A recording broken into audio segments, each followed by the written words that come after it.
Hello, Imperfect Leaders. This week, many of us are joining the millions of people traveling for the Thanksgiving holidays. You know, road trips are an appropriate metaphor for leadership. In this Encore episode of the podcast, let's do that. Let's think of leadership as a road trip, and let's let Dr. Nick Polyak be our seasoned driver. In our conversation about the routes of continual improvement, for which there are many, highways, byways, detours, dead ends. But in this case, my takeaway was it's not about reaching a final destination. It's about enjoying the ride and growing along the way. And sometimes there are stops. One stop is we'll stop at Nick's role as the moderator of the hashtag Soup Chat, a digital caravan of leaders sharing insights and creating a community that's essential for the road ahead. And in our Imperfect Leadership and After Action segment, Nick opens up about involving family in major life decisions, a real and raw aspect of the leadership road trip. And as we cruise along, Nick leaves us with a personal roadmap of advice for aspiring leaders. So buckle up, friends. We're about to hit the road on this personal and insightful journey of unfinished leadership with Dr. Nick Polyak. The engine is humming, the GPS is set, and our podcast adventure is ready to roll. Too much? Sorry, but thanks so much for tuning in. As many of you know, I wrote a book. In the book, I used the term the power of language to describe the work of a leader. Stories and the art of framing and the use of metaphors, they all make specific appearances, and that brings me to my guest today. When you think about leadership, do you think of it as a sprint or a marathon? My guest today uses the power of language to pose that exact question, and he tells you how leaders answer that question. He also does a remarkable job of describing the importance of including the people most impacted by a decision. My guest is Nick Polyak. He is great. Thanks for tuning in. Today on An Imperfect Leader, Dr. Nick Polyak is my guest. Nick is a superintendent from Leiden Community High School District 212 in Franklin Park, Illinois. He has served as a math teacher, a tennis coach, a soccer coach, and then moved into administration at the building and central office levels. As the leader of Leiden schools, the school district has received many recognitions from the College Board to the National School Board Association. Those are just two examples. Nick, welcome to An Imperfect Leader. Peter, thank you so much. I'm absolutely honored to be here with you today. Well, I'm thrilled to have you. Nick, among your many certifications and degrees, you too completed the AASA National Superintendent Certification Program. And it's clear that leadership and leadership development are really important to you. And you co-wrote The Unfinished Leader, a school leadership framework for growth and development. And you also co-moderate hashtag Soup Chat, the national Twitter chat for superintendents. Would you take a minute and just tell us a little bit about The Unfinished Leader? And also, how does Soup Chat work? Sure, of course. I'll start with The Unfinished Leader. Two of my colleagues, good friends, Mike Lubelfeld and PJ Capozzi, we write together it's cathartic for us as a break from some of the other work we do. And we really enjoy that. And so we wrote this book, The Unfinished Leader, kind of based on a simple concept, is that people like to talk about trying to be the best version of themselves. And we push back gently and say, there's no such thing as the best version of yourself. There's only the next version of yourself. Every one of us is in this constant iterative process in our personal and professional lives. And the more that we can lean into that and just acknowledge and accept the fact that we're unfinished, and that's okay, and that's a good thing. So that's what Unfinished is about. I love to make an example when we talk to folks about this. And I'll say, think about your work, the stuff that you do every day. Is it more of a sprint or is it more of a marathon? And some people say sprint, some say marathon, some say sometimes it's a sprint, sometimes it's a marathon. And I like to say, really, if you could zoom out far enough, it's all a relay race. You know, every one of us is holding this baton. You know, for me, I'm holding the superintendent at Leiden baton, and I'm going to run as hard and fast as I can for the time that I get to hold it. But eventually I hand it off to the next person, just like I picked it up from the person before me. And so even the work we do is unfinished. You know, I've got maybe 10 more years till I'm going to retire, but the work keeps going. It's always unfinished. I love that as a metaphor. the pulling back and seeing, we often say we stand on the shoulders who come before us, but this is an even more powerful one because sure, there are times where we sense this urgency and we sprint. There are other times where through our strategic planning and things like that, we try to look forward 3 to 5 years and we see this as a marathon kind of thing. But really the idea of having to pass off the baton means so much. It makes so much sense because there will be people who follow us that we have to hand this off to. If you look at my logo for the work that I've been doing, it has a Daruma doll and there's only one eye circled in or filled in. And the Daruma doll is this Japanese doll. You set a goal and you fill in one eye, and then when you've completed that goal, you fill in the other. And I left it intentionally open for the same reason, that the work is really unfinished, particularly in public education. So thanks for that metaphor. That's fantastic. Of course. You asked about Soup Chat also. Mike Lubelfeld and I created that about 8 years ago as a way for us to connect with our colleagues and friends across the country. And so literally we just come up with a topic every month. We create some questions and we throw them out on Twitter, and people from around the country and sometimes around the world just jump in and share their ideas. It's some of the best free professional development you're ever going to get and some of the best connection making, because what it's led to is when we go to a conference or somewhere and you see somebody, you're like, wait a minute, I know you. We've interacted during Soup Chat. And so that technical piece becomes a human interaction when we get to meet these people in person. Yeah, the superintendency is such a lonely job. And so to have the opportunity to have other colleagues around the country and to actually then have a personal connection to them is really meaningful. I didn't want to step on the unfinished leader. Are there other pieces that you would want to share about? I mean, there's a framework associated with it. It isn't just our work is unfinished. There are some components to it for leaders to develop, to continue their own development and their own professional learning.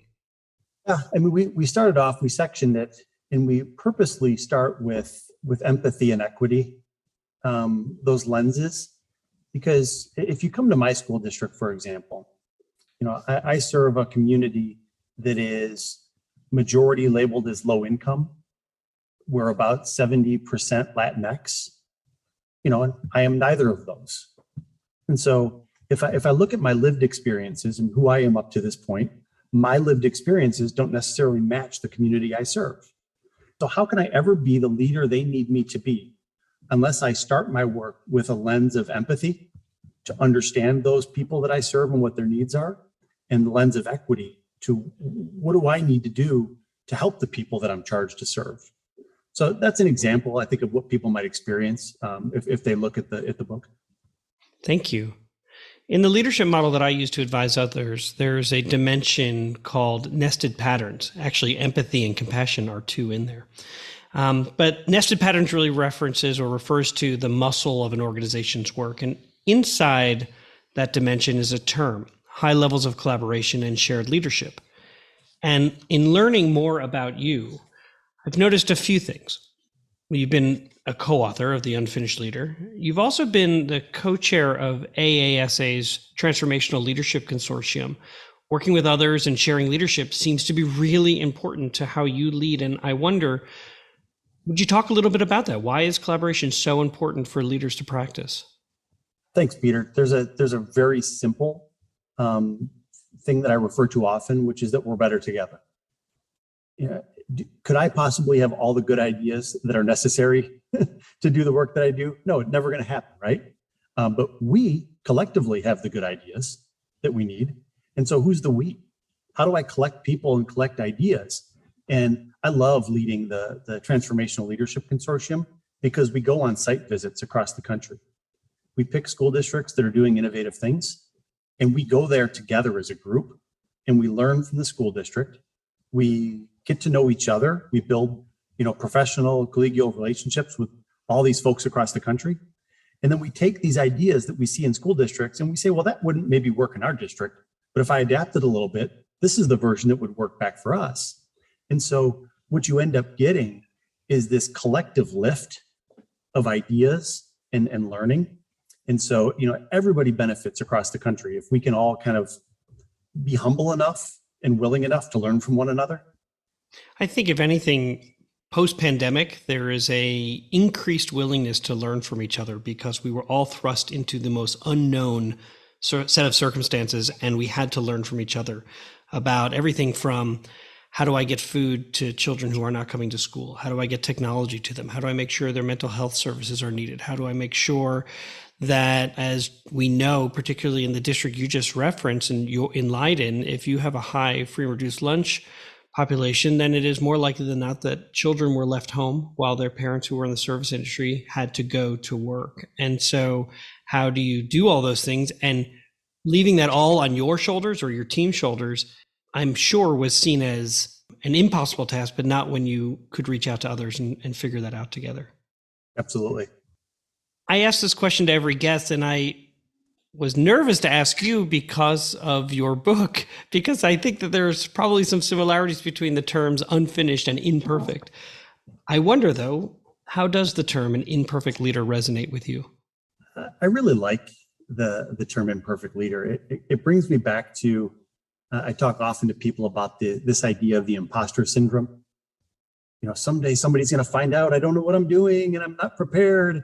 You know, I think anybody who feels that way should actually accept that as being a really good positive quality, because it shows your humility to not think you've arrived, to not think you're perfect, to not think you're finished.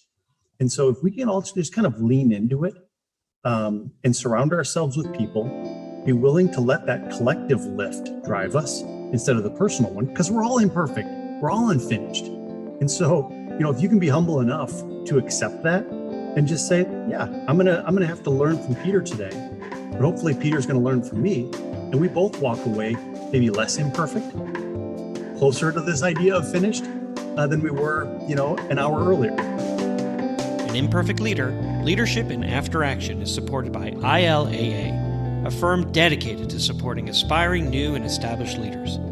For more information, please find them at human-centeredleaders.com. And we'll be right back. In the many conversations I've been having with leaders all across the country, there are some themes that keep popping up. And one is the fact that children are really having a hard time engaging in school. And one big part of that is the phone that's in their hands. Schools around the world are seeing the damaging effects of phones on student engagement, social development, mental health. Yonder is a company that has developed a unique product and program to allow schools to become phone-free, from arrival to dismissal. Learn why 1 million students use Yonder every day. Minimize distractions. Maximize learning potential. Go to overyonder.com to learn more.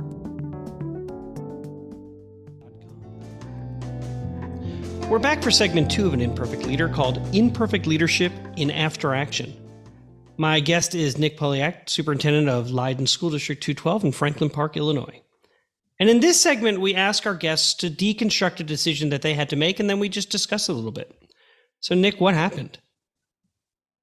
So, Peter, I'm going to go backwards a little bit before I go forward, if that's okay. You mentioned earlier that I had been a building level administrator and teacher and coach. During that time, I was also a school board member.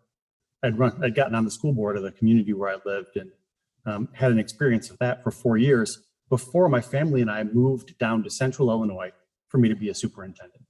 So we're down there, we're having this amazing experience, great district, great board.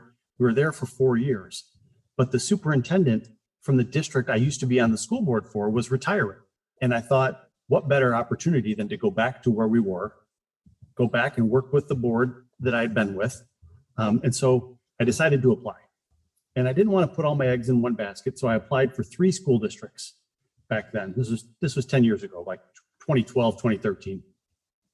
And so I went through the 3 interview processes, and as it all played out, all 3 processes ended at about the same time, and I got offered all 3 jobs within 48 hours. And so I made a quick phone call to my mentor, who's been watching out for me in my career, and I talked it through with him, and I made a decision, and I accepted a job. I didn't accept the job where I'd been on the school board. I picked the job up here at Leiden. Shortly thereafter, I realized I'd missed a very important step. I didn't involve my family, and I didn't involve, more specifically, my wife in this huge life decision. And it's been one of the things I've looked back in is the stupidest thing I think I've done professionally in my career. Professionally, Potentially your wife's going, and personally, I mean, you married to your mentor?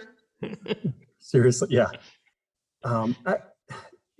Peter, and I think about it, we were in a situation where we'd been in this community down there for 4 years. My wife and my kids, they'd formed relationships, they'd put down roots. My kids were on sports teams, they were doing sleepovers at friends' houses. And so, my decision was a family decision, but I lost sight of it when I was in the middle of the job search and the interviews, and what's going to trying to make the best decision for my family. I lost track of the other key stakeholders that I needed to involve in this huge decision. Yeah, you're really speaking to the second question of what got overlooked. You have this incredible opportunity.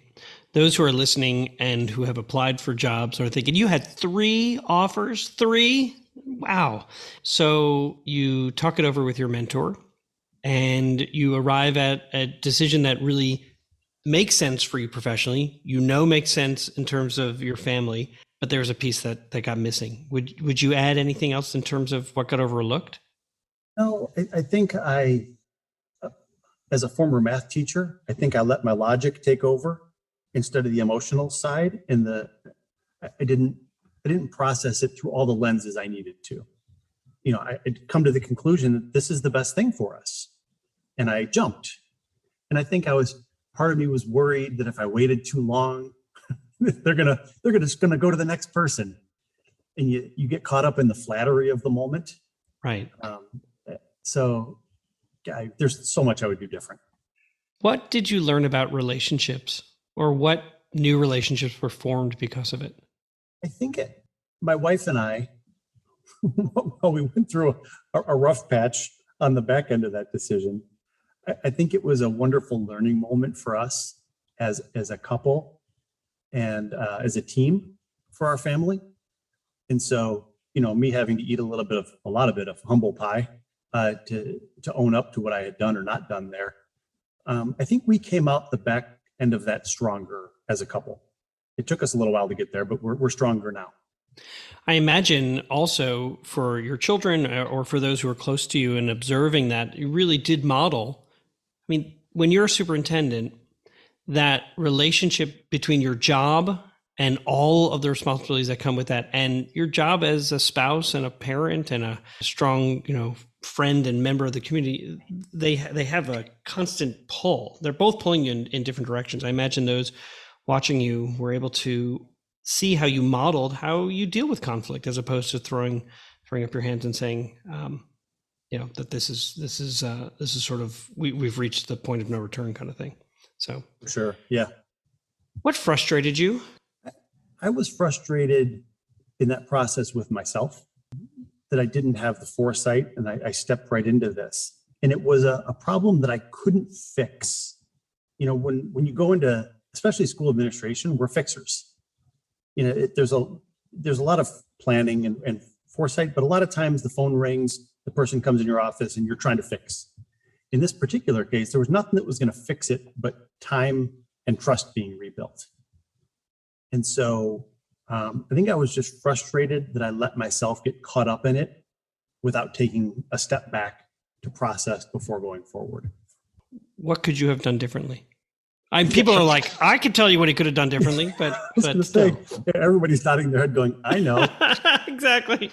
There's a contributing factor to this too that I get, maybe I left out. One of my sisters adopted their daughter from Guatemala, and around this time, she was going back on kind of a mission service trip to volunteer at the orphanage, and brought my mother and my wife with her. And so they were absent while these interview processes were going on. So, as I'm in the throes of a major potential career change, my wife, my sister, my mother are all in another country. And so I think what I could have done differently, obviously, in asking them, was be upfront and honest with the boards of education to say, I appreciate this offer. I'm going to need a little bit of time to talk about it because I have to speak to my wife who's unavailable at this time. And I should have pressed that pause button very honestly and openly with those school boards to do my due diligence. If you could change your perspective since you've been a school board member, do you get a sense that the board would have said, no problem. Yeah, take your time. We understand this is a big decision and you need to bring your whole family into this? I believe at least two of the three districts I was interviewing with would have been very respectful of that. And that's a good indicator of actually a good situation to come into. There's one of them that I'm not so sure that they would have given me extra time. In the end, what was something that was good that came out of this experience? So, Peter, that was 10 years ago. And my kids, who were little at the time, are now in college, in high school, getting ready to transition to college. And they have said to me, Dad, moving us here was the best thing you could have done because of these additional opportunities I've had. My daughter, for example, is a sophomore in college, and she was a very accomplished badminton player in high school. And there was no badminton where we lived before, and she never would have even seen it as a sport.